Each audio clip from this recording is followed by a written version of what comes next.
আসসালামু আলাইকুম। দীর্ঘ এক সপ্তাহ থাকি আসলে আমরা উজ্জ্বলর খুব অবস্থা খারাপ আছিল। আলহামদুলিল্লাহ আমার নাসিরে গেছে 3-4 দিন হয়ে গেছে। উজ্জ্বল যে চুল খাটাইয়া আমরা হাদিফুর স্বাস্থ্য কমপ্লেক্সও নিয়া প্রাথমিক কিছু চিকিৎসা হয়েছে। আলহামদুলিল্লাহ মোটামুটি আজকে 3-4 দিন ধরে উজ্জ্বলর কথাবার্তা আগর মোটামুটি পাইছে। আলহামদুলিল্লাহ আমরা তার লাগে দোয়া করি যেন আরো তার ইমপ্রুভ হইতো। আর তার চিকিৎসার লাগে আসলে তার ফাওয়ার মাঝে বেশি সমস্যা, তার ফাওয়ার এখানে খুব একটা জটিল একটা বিষয়।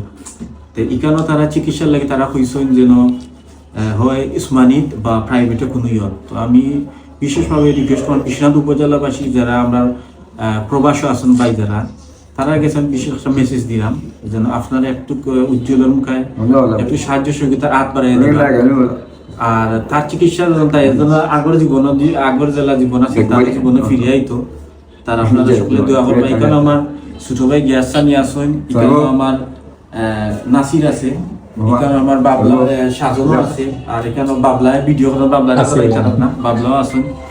আমরা আর কি আমি চাই যেন বিশ্বনাথ উপজেলাবাসী যারা যেখান থেকে দেখবো ভিডিওটা আমরা এখানে একটা বিকাশ নাম্বার দিব নাসিরও, আপনারা যতটুকু পাবেন আপনারা হাত বাড়াইয়া দিবা একজন অসহায় মানুষের চিকিৎসার লাগে।